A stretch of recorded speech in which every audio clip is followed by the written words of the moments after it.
Well, it is very clear that indeed the country is going through an unprecedented moment leading to a possible impeachment of the deputy president. What we see as NCIC, particularly from the point of view of cohesion, because the country has to remain cohesive and harmonious, and should be able to weather any storm, as it were, particularly if that could lead to conflicts that can generate ethnic conflicts. Because as NCIC, our major concern is that the way this process is shaping up, it could easily lead to conflicts between the people of the Mount Kenya area and the people from other parts of the country. This is what we are very concerned and worried about. So we feel that the Senate, in handling this matter, should do it in a way that all Kenyans will feel that it has been fair and it has been done according to the law and the Constitution, and that this is now a matter that is dealing with what the Deputy President is being accused of, because there are the 11 grounds. The sixth ground is to do with the violation of the National Cohesion and Integration Act. And this, of course, is the one that, as NCIC, we are looking into very closely. We will have to see and listen to all that the Deputy President has said, so that we can discern whether he did what is being said or what is being accused of is correct, because this is something that the country is waiting for us to hear what we say. My call to the country really is that when we promulgated our Constitution, it was very clear that there are things that could happen that never happened before in the country, like the impeachment of, even now, if it happens, the Deputy President, that they should wait to allow the institutions that have the authority to deal with this, to deal with it, and not to take any action into their hands in reaction to it.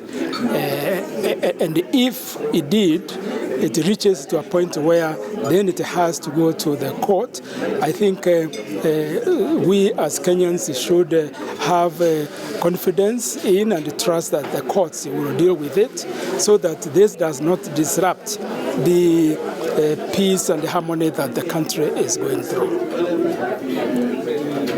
How about the Tana River issue? You speak to it briefly.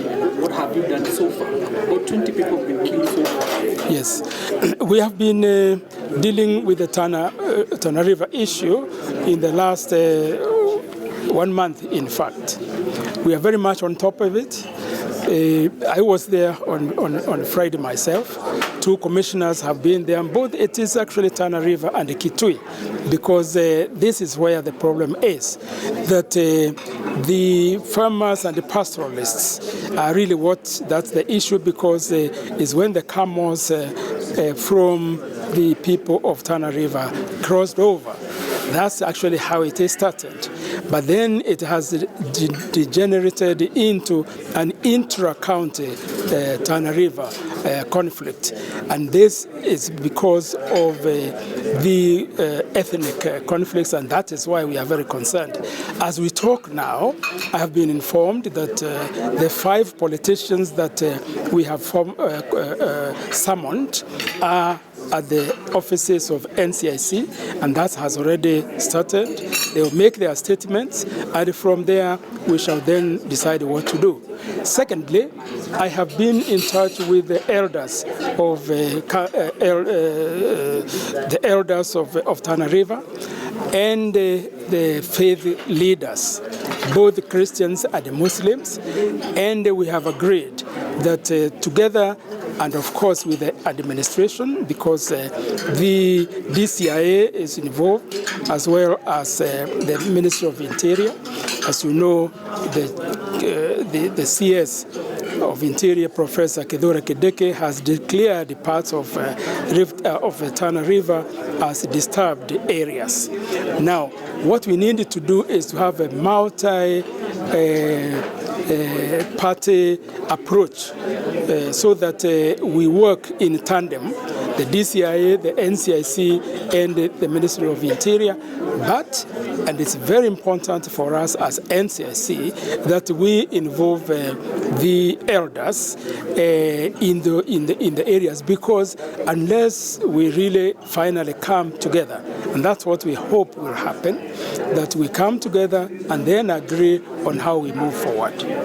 Thank you very much. Thank you so much. Asante. Maybe just tell us msimu wa shughuli ya leo, lakini kwa siasa za Kenya mdogo.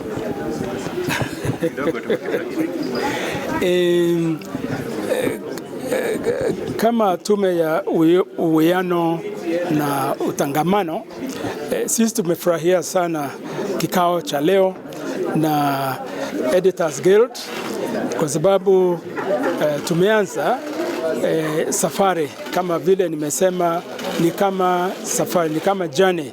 Tunaenda pamoja ili tuweze kuleta watu wa generations mbalimbali, kutoka Gen Z kwenda mpaka ile ya watu wale walipigania uhuru wa Kenya, kwa sababu wachache wako, kama vile nilisema, Geto wa Kahengeri alikuwa na sisi. Kwa hivyo vile tunaona ni kwamba ni jambo la muhimu sana, watu ambao wale wamekuwa wakipigania uhuru na amani katika nchi yetu, waendelee kuwasiliana na watu wa Gen Z na millennials, wote tuje pamoja. Kwa hivyo hii safari tumeanza tukifanya pamoja na Editors Guild.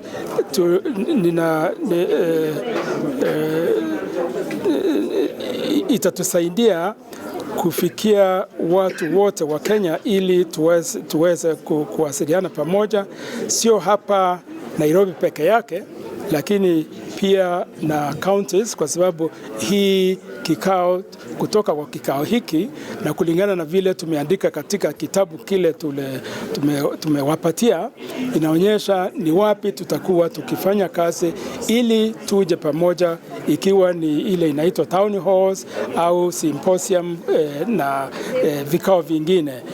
Tumefurahia sana kwa sababu maswali yale tumeulizwa vile tuwe tunaleta watu wa Gen Z pamoja ili tuweze kuwasiliana, lakini pia tuweze kuwasiliana nao katika mitandao yao, in the X space. Kwa hivyo sisi kama NCIC tuko tayari na tunaona kwamba itasaidia nchi hii sana, kwa sababu tusipo kubaliana kwa jambo, kwa shinda zile the challenges zile tuko nazo, ni lazima tukubaliane na tuseme hizo ndizo challenges, na kwa hivyo tutatatua tukiwa pamoja. Asanteni sana. Asante.